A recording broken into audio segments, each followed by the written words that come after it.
आए।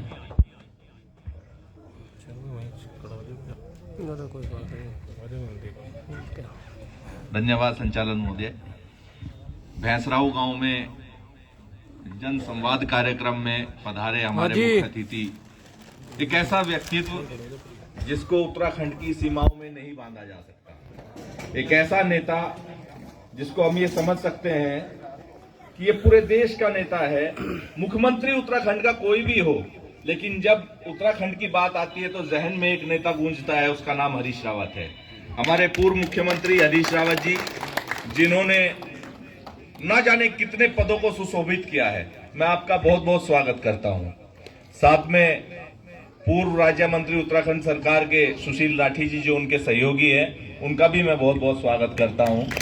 और थाना भवन विधानसभा से बहुत शानदार चुनाव लड़ चुके आदरणीय प्रोफेसर पवार साहब, मैं अपनी बात को यहां से शुरू करता हूं कि इस मुल्क में कोई ऐसा व्यक्ति नहीं है जिसे ये ना पता हो कि अब क्या इस मुल्क में चल रहा है। आज का समय जो ये जनसंवाद कार्यक्रम यहां चल रहा है, हम इसको कह सकते हैं कि एक पंचायत है, और पंचायत में लोग राय देते हैं और राय लेते हैं।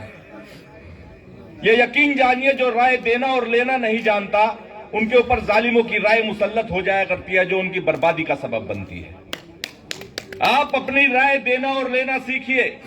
ये मुल्क बहुत तेजी से बर्बादी की ओर चल रहा है, और इस मुल्क के अंदर सिर्फ दो ही खेमे बचे हैं, एक उधर वाला और एक इधर वाला। मैं चंद लाइनों से उनको समझाना चाहूंगा। जावेद अख्तर साहब ने बहुत अच्छा कहा है कि इस मुल्क में सिर्फ दो आवाजें बची है, एक हमारी और एक उनकी। इस मुल्क में है आवाजें दो, अब ये तुम पर है, कौन सी तुम आवाज सुनो, तुम क्या मानो। हम कहते हैं जात धर्म से इंसान की पहचान गलत, वो कहते हैं ये मानो तो सारा हिंदुस्तान गलत। हम कहते हैं इंसानों का इंसानों से प्यार रहे, वो कहते हैं हर हाथ में त्रिशूल रहे, तलवार रहे। हम कहते हैं बेघर बेदर लोगों को आबाद करो, वो कहते हैं भूले बिसरो मंदिर मस्जिद याद करो। एक हमारी और एक उनकी, मुल्क में है आवाजें दो, ये तुम पर है, कौन सी तुम आवाज सुनो, तुम क्या मानो। ये आपकी जिम्मेदारी है, और आने वाली नस्लें ये सवाल करेंगी आपसे कि जब ये आजाद देश, आजाद आसमान, आजाद हवा आपको दी थी, और ये जब देश लुट रहा था, नोचा जा रहा था, तो उस वक्त आप क्या कर रहे थे। लेकिन हरीश रावत जैसे लोगों का, या उन लोगों का जो लोग जेल जा रहे हैं और इसके खिलाफ खड़े हैं, उन लोगों का नाम गर्व से लिया जाएगा, सम्मान से लिया जाएगा। और फिर से एक कहानी दोहराता हूं। एक बार एक जंगल को आग लगी हुई थी, सब जानवर, जंगली जानवर, पक्षी वहां से उड़कर बाहर चले गए, लेकिन एक चिड़िया थी जो चोंच में एक बूंद पानी की लाती और बार बार जंगल में डालती।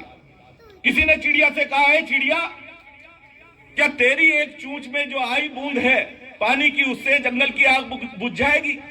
तो चिड़िया ने कहा, ये मुझे भी पता है कि ये आग नहीं बुझेगी, लेकिन जब ये इतिहास पूछेगा कि जब इस जंगल को आग लगी थी कौन क्या कर रहा था, मेरा नाम गर्व से लिया जाएगा।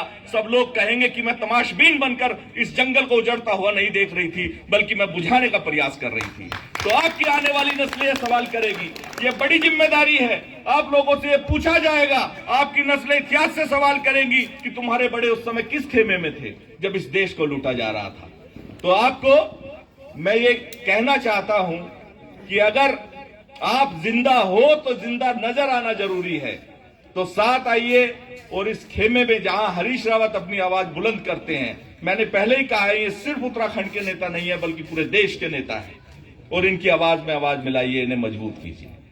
आपका बहुत बहुत धन्यवाद, शुक्रिया। धन्यवाद बहुत बहुत।